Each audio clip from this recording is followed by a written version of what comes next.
Welcome back to the Tech Talks Daily podcast. Now, as a music fan, I've got to tell you, I'm quite excited to have secured tickets to see my favourite band, The National, later this year. And I'm also hoping to secure Glastonbury tickets in the resale in April. The odds are against me, but let's just say I'm an optimist, so fingers crossed on that one. But also, as a music fan, I'm more than aware of how the tech industry has been towards artists.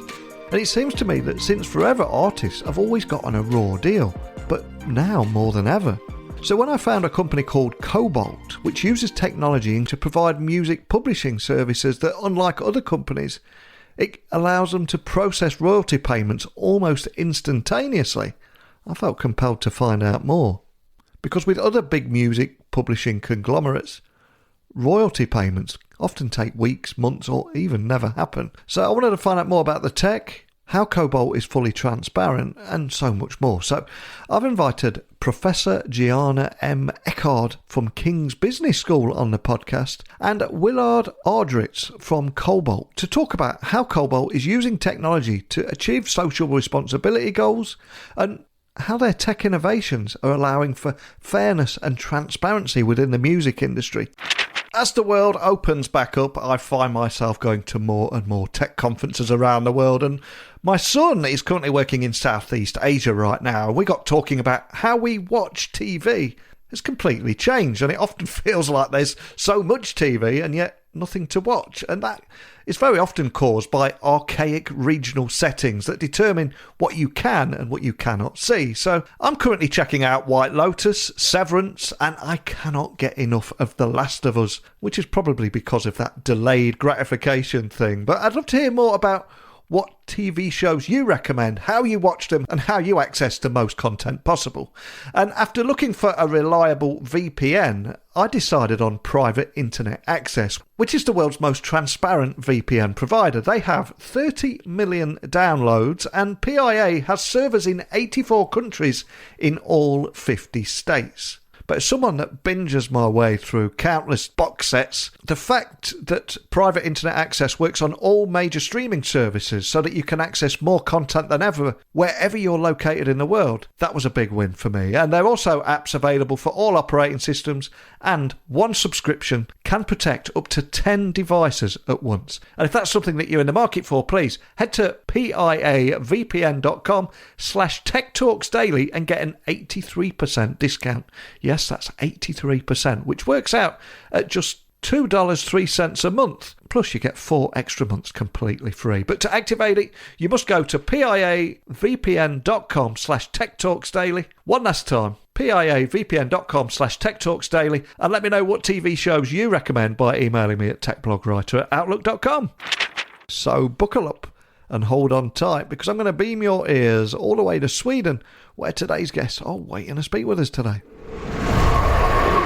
So a massive warm welcome to the show. Can you tell the listeners a little about who you are and what you do? Thanks for having us, Neil. My name is Giana Eckhardt. I'm a professor of marketing at King's Business School, King's College London. I'm American, as you can probably tell from my accent, but I've been in London now for 9 years, so I'm starting to feel like a local. So what my work is most known for is work in the branding space, and particular kind of purpose-driven branding, and also consumer behavior, and in particular kind of the sustainable, ethical consumer behavior that is becoming more prominent now in our understanding of marketing and responsible business in general. Willard? Hi, thank you for inviting us, Neil. I'm Willard Ahdritz. I am Swedish, as you may tell, and I'm the founder and today chairman of Kobalt Music, who is one of the biggest music publishers globally and represent 40% of the top 100 hits. So we had a revolutionary concept. I usually say we started to pay artists by using tech, delivering transparency and fairness to the creators. We founded Kobalt in London, Glasshouse Street. So I love London. It's a beautiful town. And it's an absolute pleasure to have you both on the podcast today. And we do have a tradition on the show of trying to find out a little bit more about the guest's origin story. So I'd love to find out more about you both here. So can you tell me a little bit more about your origin story, where your passion for tech came from, or just a moment that may or may not have helped put you on this path you're on today? I've been really interested in the power of consumers and how and if they can change the world since I was quite young, I guess. And that's what prompted me. I worked in advertising before I did my PhD and became an academic.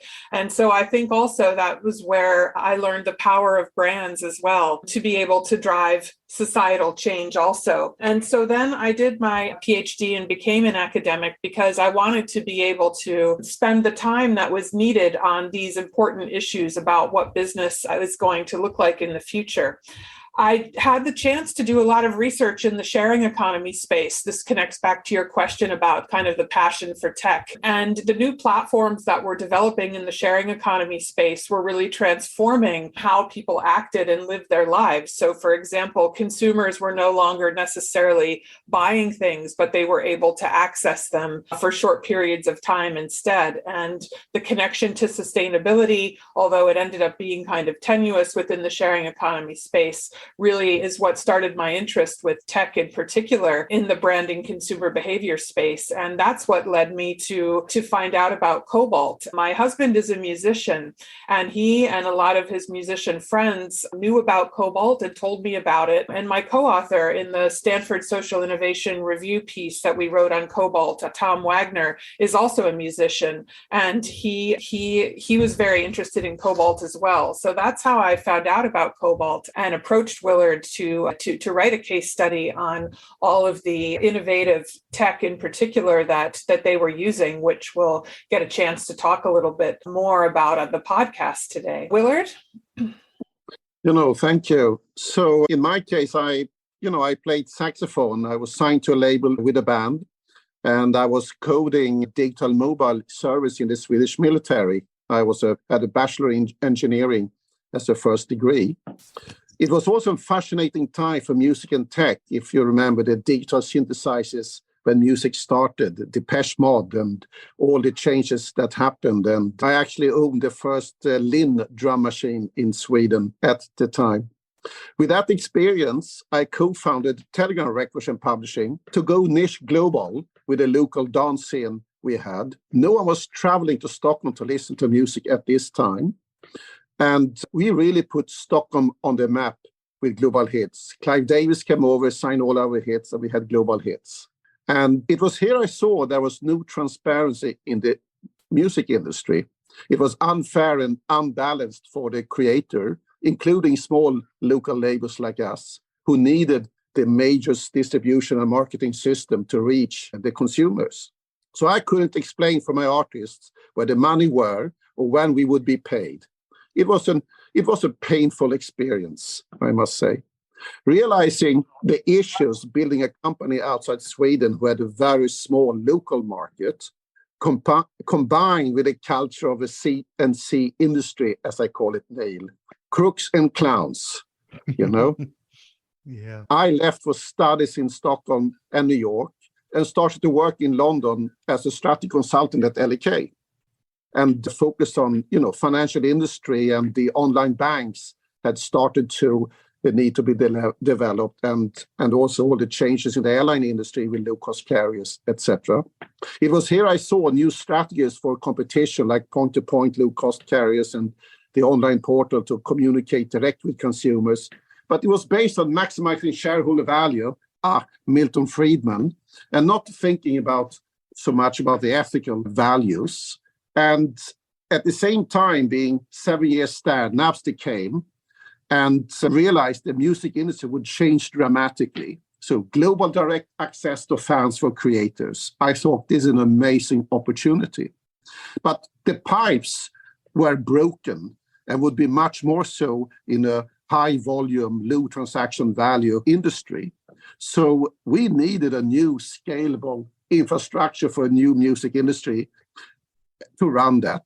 So now is the time to create a fair and transparent industry for creators and take the industry into the digital age. And I think it could only be solved with a new company, leveraging new technology and a new culture. So somebody stop us.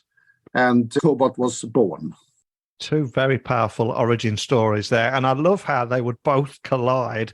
And it would, obviously, we're talking about Kobalt today. And just to set the scene for our conversation, can you expand on the scale of the problem that you mentioned there and how technology has mostly been used to further exploit artists rather than help them?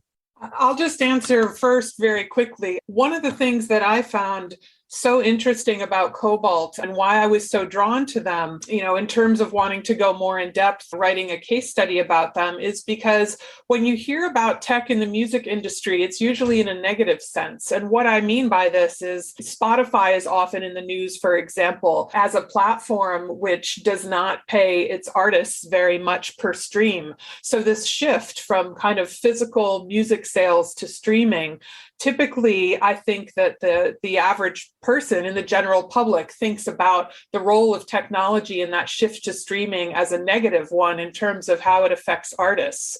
But what Kobalt was able to do was to harness the power of tech in the streaming era to ensure that artists were paid in a fair and transparent and what ended up being higher level than the other competitors. And I think that that's a really powerful message that is hopefully starting to become more well known. But I'll turn it over to Willard to talk a little bit more in depth about how exactly that was achieved. Yeah. So, Neil, historically, it was costly and time-consuming to collect your royalties from your songs globally.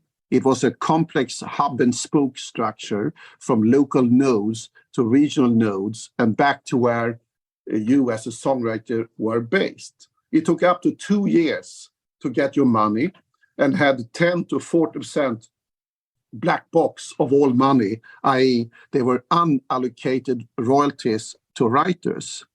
So the idea that I came up with is that we needed to put the creators first. And that is what was driving our business model. We needed a global centralized platform, taking away all the local, regional middlemen in this structure. We wanted to introduce transparency so we could see the data and revenue on a global scale, which has many advantages. If you don't know how many pigeons will fly out when from the bushes, you're very happy to maybe take 3 because you don't know. But if you know that if you wait 6 months, another 4 is coming out, and if you wait 12 months, you got 10 in total. So having transparent data, how much when, is so important for you as a songwriter. If you think about it, you are an entrepreneur and have cash flows, needs, and need to be able to plan. So we created also our own global digital society to take away the last mile between the DSPs and the publishers and the songwriters, called AMRA. So with this, we introduced relationship databases. So we started to tag works with the product so we could start to royalty track.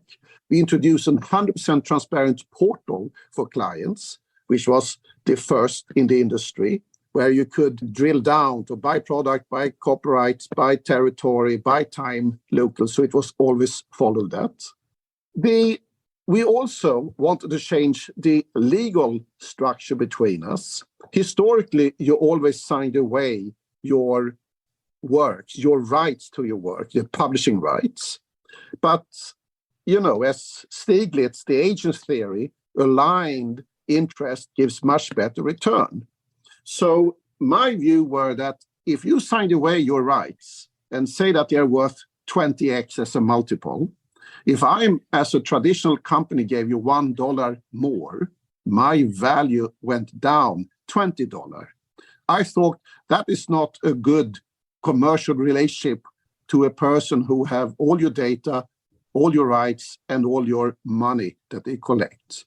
So we started with giving a full service, music as a service, and you kept your rights. And with that, I have just one goal, is to maximize your cash flow and being 100% transparent.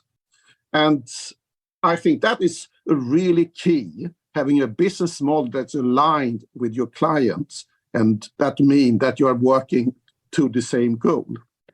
You know, everyone said we were idiots, Neil, that it would never work. You can't manage globally your copyrights centrally. And I think that drew me because I know we were right. And this was the only way to take this industry efficient on a global scale. I can just give you one example. Today, sure. One hit have 60 billion micro transactions that you need to match and scale. So let's think about that. One hit within 12 months have 60 billion microtransactions that you need to collect, match, and then distribute and pay out. So it was absolutely clear that you need big technology to match the big DSPs, telecoms, etc., and the complexities and the new services like TikTok, coming out and just continue adding this in growth we have. So I'm proud to say that we really forced the industry to follow our lead on transparency here. So we were the change agent, and 2008, 8 years after we came out, we had a first portal-like competition coming out, and over time they have improved. So it is nice to see that we have pushed the industry when our restarts, our clients and other creators starts to demand this, because education was a big part of what we do, to educate the clients how everything works so they can take the right choices for the career. And I was very confident that as more educated they were, desto more they would choose Kobalt as their service provider. So with all this, the trust is a big differentiator. So I really wanted to create an ethical company that was also commercial, because I do believe that big changes needs to be interesting for investors too, and over time be self-financed. If you like to do structural transformative changes in an industry that definitely have barriers in its interest to change. It's such a powerful story, and I love how you silence the doubters and you've made this happen. And for people listening, you do this at Kobalt by leveraging technology, including blockchain, to provide music publishing services. But unlike any other company out there, you process royalty payments almost instantaneously. And that is a huge game changer for artists. And on behalf of any artist listening, can you walk me through how it all works and maybe just share a use case just to bring what we're talking about to life? So what is so amazing and great with AMRA is that instead of the big DSPs like Spotify or Apple or YouTube, etc., who operates in 180, 200 countries in the world, instead of they are sending terabit of data down to the local societies, we take in the global usage files from 30 of the biggest DSPs in the world. We match our 800,000 songs and get 99.9% matching on a global scale. And we send one invoice from London to Stockholm to Spotify, for example, or San Bruno for YouTube, and say, this is the music you have used from our catalog on a global scale. By that, we are cutting away all the middlemen, and we have full control of the very tricky part of matching. In music, sometimes, you can have 10 co-writers on one song. There's a lot of different data, matching to different products, different unique writer IPI numbers, as they call for every writer. So there's a lot of data at big scale to manage. And taking global control centrally in the same system, in the same platform, is a very powerful way to sort all the issues that everyone has heard about, that money disappears, or there is high costs, or people don't understand what you are making for money. So with all that in mind, can you tell me a little bit more about the difference between ethical business practices and why it's so important in what you're doing? So I think I can answer here before we turn over to Willard, I think. So first of all, I guess I would emphasize that ethical business practices are starting to become demanded rather than something nice to do. When Willard first started, as he mentioned 20 years ago, Kobalt was such a disruptor because the music industry really had no ethical business practices. And in our Stanford Social Innovation Review case study, which I encourage everyone to read to get more details on this, we point out that the music industry had a century worth of unethical practices. But now it's not really an option to have unethical business practices in the same way, because the artists themselves, but also the end consumer, so the people listening to the music, they want to be supporting companies and artists who are perceived to be operating in the responsible business space. So I think that, one of the things Willard will probably highlight is that it did take Kobalt a long time to get profitable and how that interacted with the funding that they received. But all of that time that was spent getting to that place and being the leader in the industry in terms of providing that fairness and transparency for their clients, what it's led to is a brand which has an inimitable and authenticity, which, even though now some of the competitors are starting to up their game, if we think about the big three players, Sony, EMI, and Warner, in terms of what they offer to their clients, it's from a branding perspective, they are never going to have the cachet of the market, of the first mover in this space, and the authenticity and the commitment to maximizing clients' cash flow that Kobalt has had since its inception. Willard? Yes, that I would like to say that my CEO today, who was president of the Bertelsmann Music Publishing Company, he said, you were driving to change because that is what our plans were, our purpose with Kobalt. We were forced to change. So that is quite important, that if we would not continue to change and push people, we are not sure how big interest it is to trying to improve for the creators. So when we came in, you got your money 1.5 years faster, 25% more, plus you kept your rights.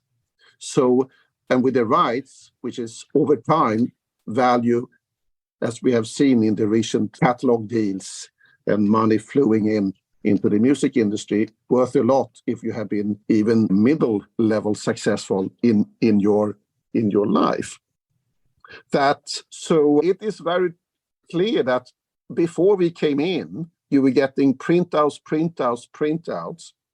with codes and numbers which you could not understand at all. And you could eyeball those statements, say that I have money from this song, but I don't have money from another song who was on the same album, for example. So it was not to understand. Number two, it could take you a year to get an audit right to go in and control your books. And then there was no local data available where you were because data didn't came in. So it was designed for you not to be able to understand. It was designed that you would have very difficulties trying to drill down and get that understanding. So it is complex. We are not perfect. We have developed a lot over time. I remember we had one of those questions when we started revenue by product, by territory in big matrices. And of course, certain holes were empty. And this is when you sit around the table, Neil, and you take decisions. Say, we will get a lot of questions if we release this data, because it was very clear for anyone that where is the money from this product, from this territory here? And I said, we do the best we can, and we are aligned with interest, so we send those out. And it is decisions like this to show people, even when Kobalt didn't look too good, because it was, especially the first 10 years, very difficult to sort all issues with the tagging and the technologies and to come over. Just have that honesty, even if it was against us. So within Kobalt, we had very clear, instructions. We never lie to a client, even if it makes Kobalt look bad. Because I've always said that our trust is more important than any individual deal, that we are working in that way. And as we heard from Giana in the beginning regarding the musicians, I think that half of our deals were songwriters recommending other songwriters. They sit in studios, they had the portal app, and other people say, how is that? Oh, we love it. Here's the data.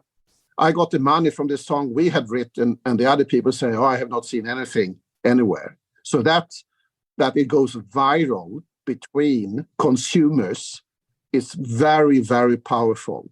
That is something you can't buy or create without just work of delivering a trusted product and again and again and again, never lie to a client, always improve, always move forward, and see your clients as a partner of improving a complex industry that was steaming ahead on a global scale. And that means that you also have fun, because inside the company, this is those virtuous circles, I say, that I had so many employees coming because they wanted to do good for the artists that they were fans to.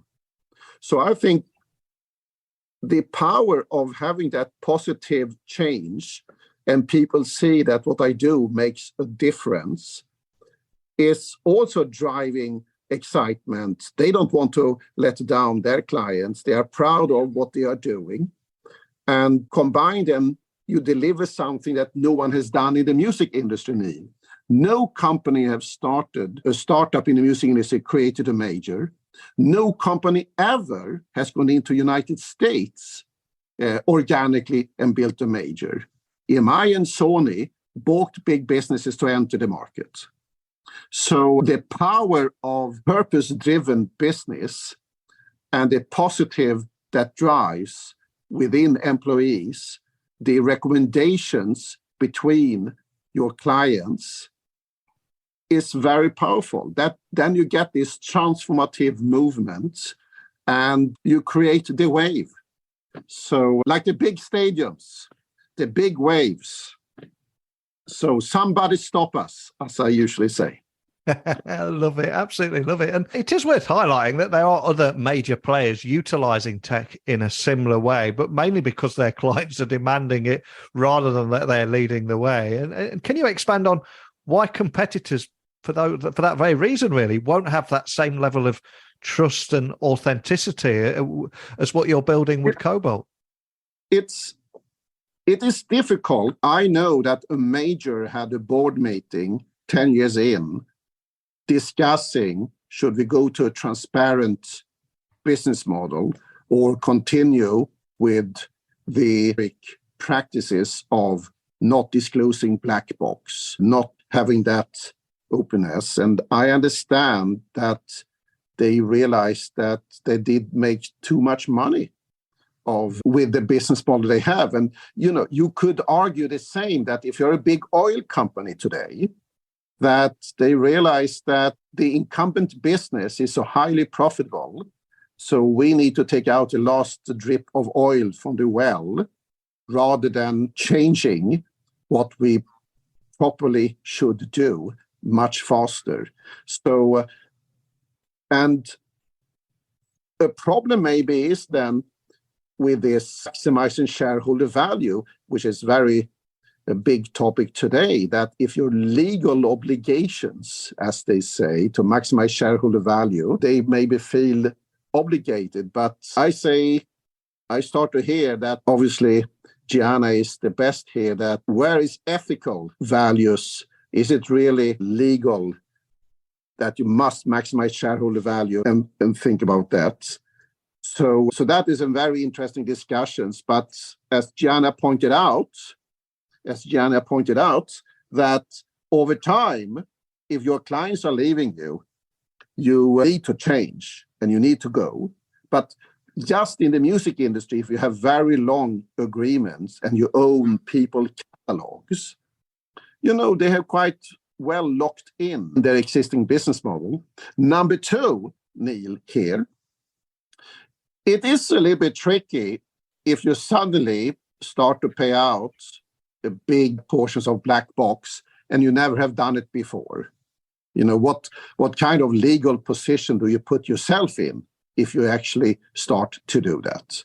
So I definitely were not the most popular person, Neil, in certain places, creating trouble and questions they needed to answer, given what we did in the music industry.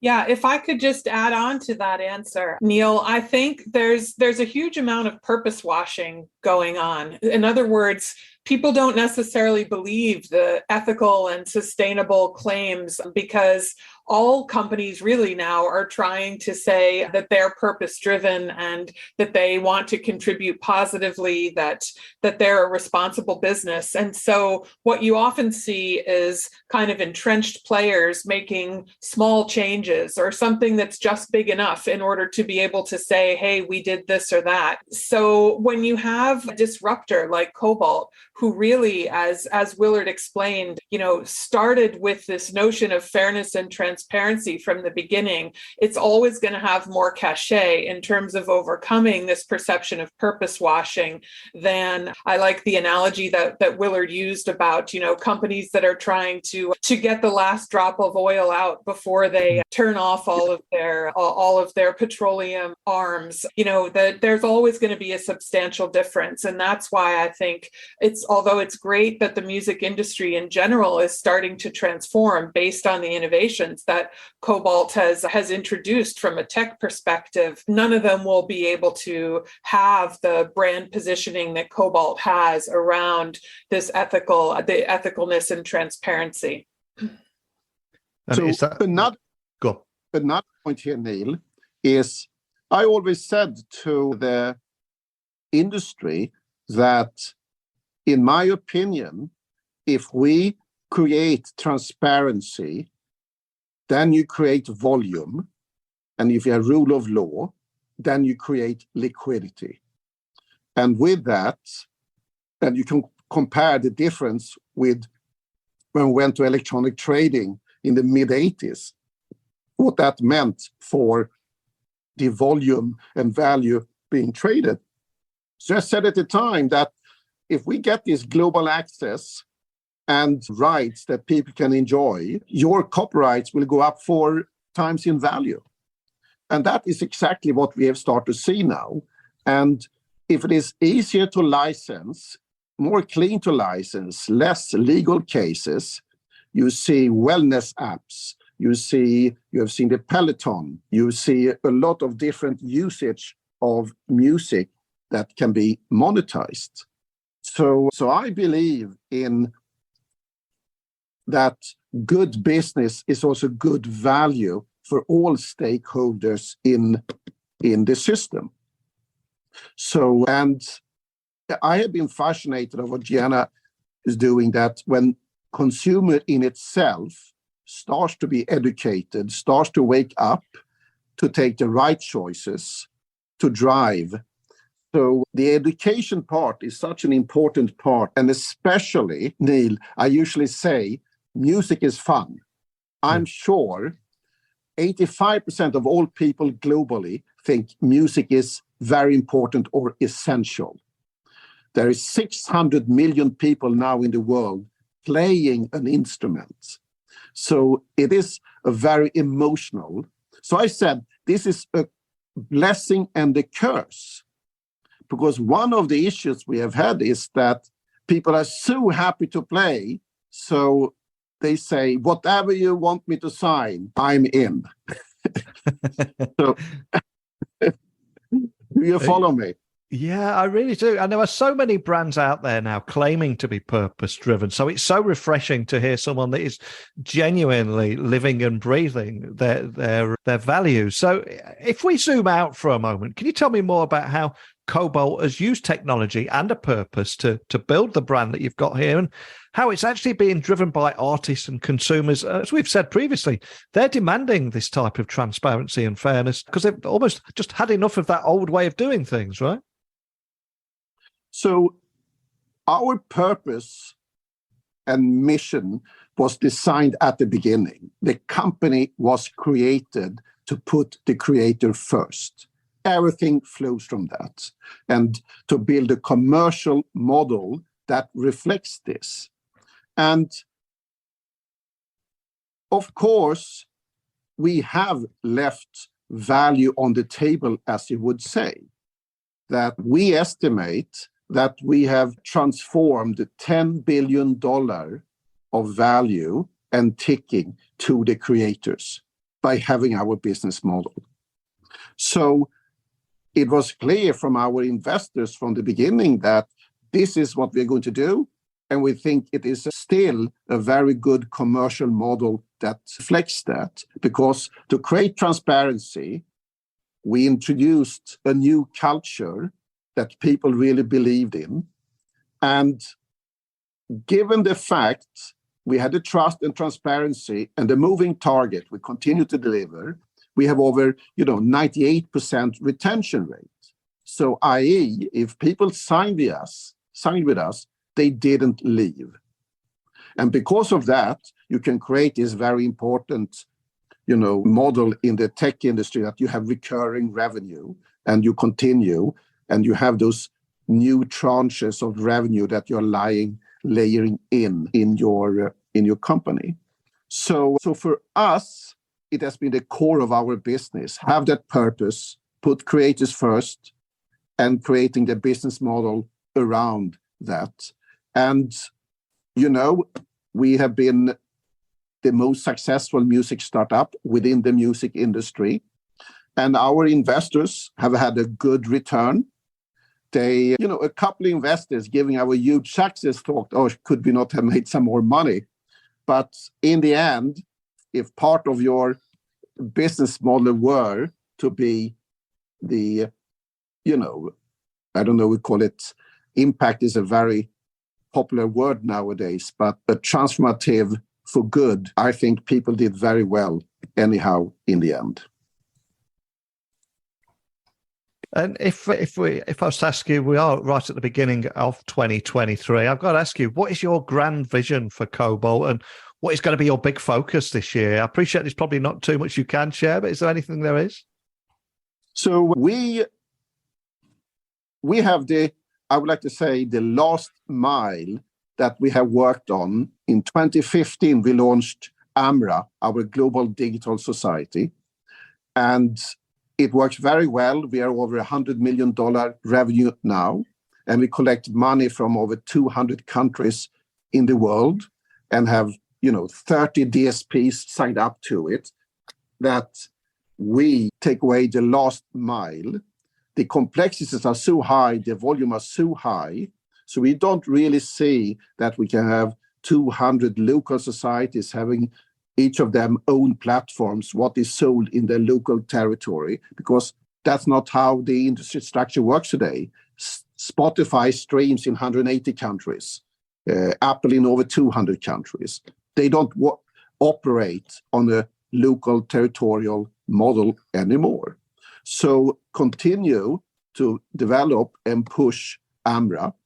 And here I can take an example that it is one major society now got us the right to match the performance right, as it is called, with the mechanical that we collect already as a publisher, to let that go, despite it is so much better for their own right assigned to them. So you do have resistance in all the different parts of the value chain. And you can say that it is understandable, because if people are losing business, even if this would be, significant better for the clients, people would like to resist those changes. So I call it is the third act now for Kobalt. The first was the transparency through publishing. The act 2 was the artist services. We did the same here with Able, Artists Without a Label, which became very successful and creating the same for artists. And now is the act 3 to continue to finish a global digital society designed for global high volume music. Really beautiful.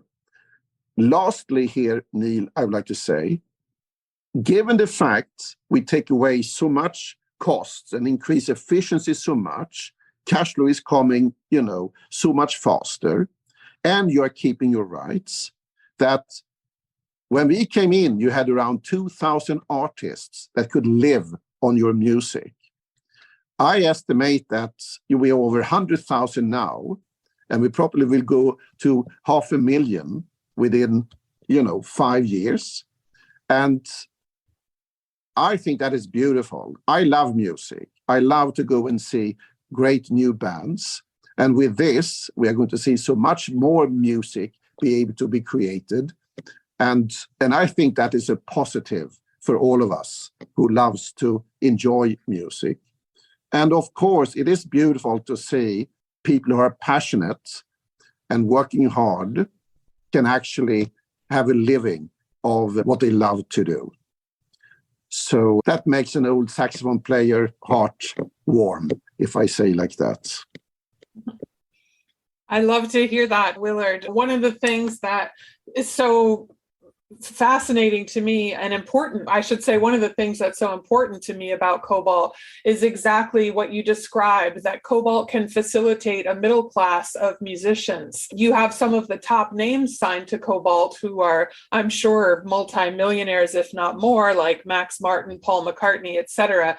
But to me, the heart of Kobalt is exactly the 100,000 and hopefully, as you said, Willard, 500,000 artists that are able to make a living through Kobalt because they can collect their royalties in ways that they couldn't before, which is going to be so important for the continuation and creation of amazing music in the future.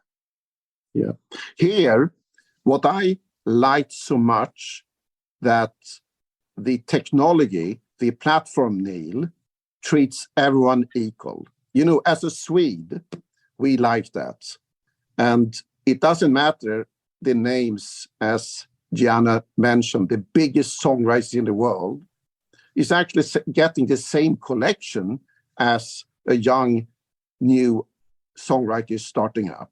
The technology treats everyone the same. And that is not really how it worked before, because then if you're really big, you got a big advance. And it worked in an advanced model, etc.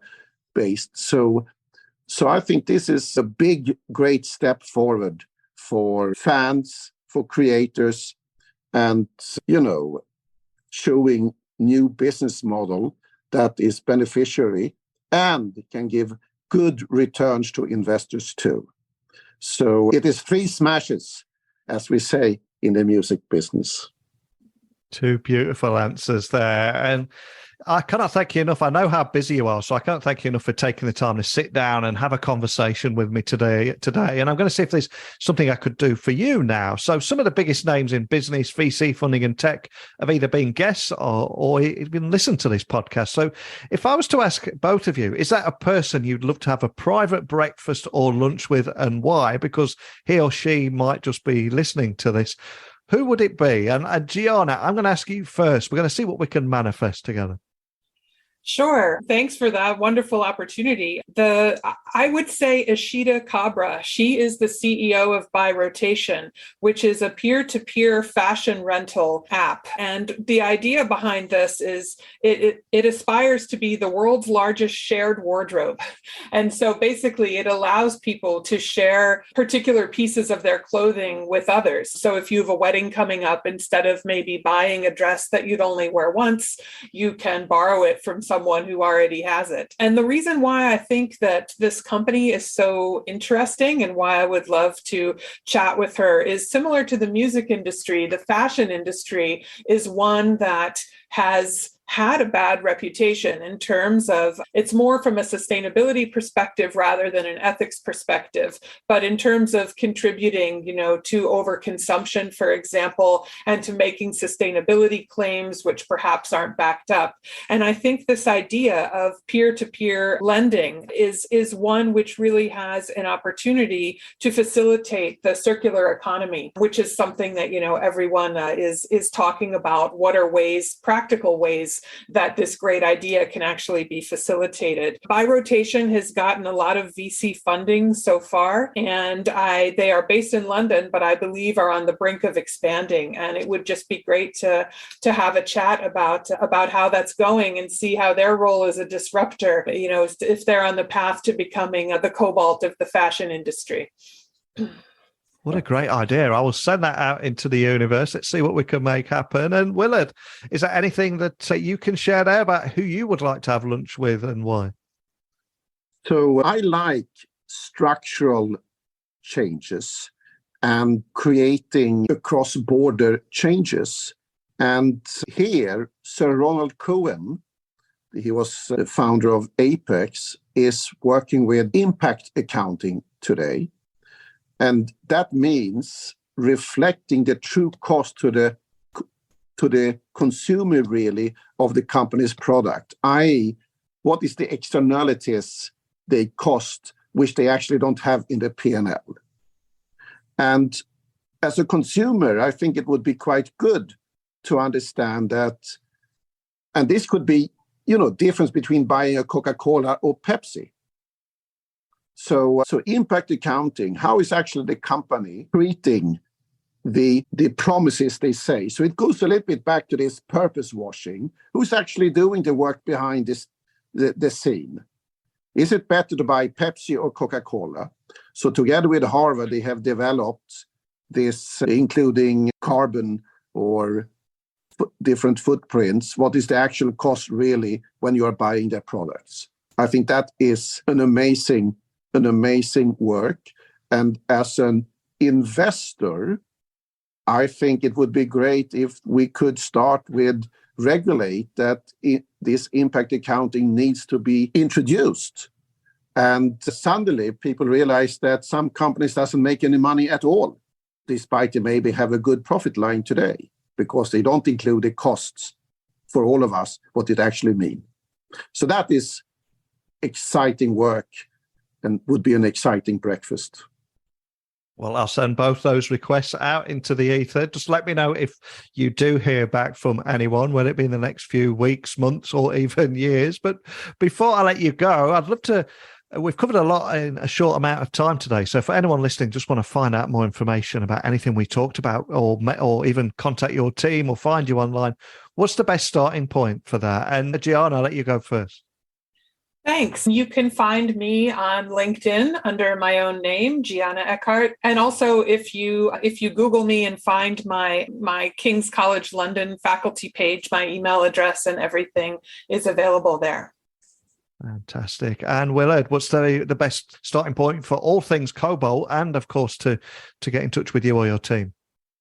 So obviously we have a great, 500 people at Kobalt and the Kobalt website for information and contacts that can talk about what the Kobalt is. And on a more personal business, like Giana, I am in my own name on LinkedIn.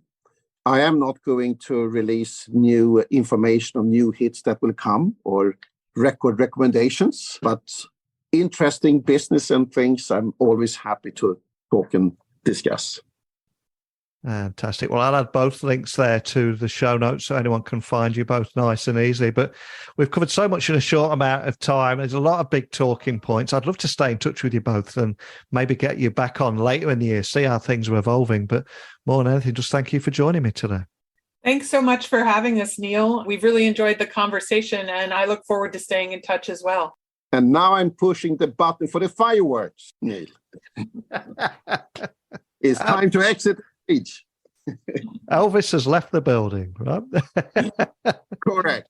I love how Kobalt has used technology to build a brand that artists and consumers are demanding, which is transparency, fairness, and using technology to create strong loyalty for both artists and consumers.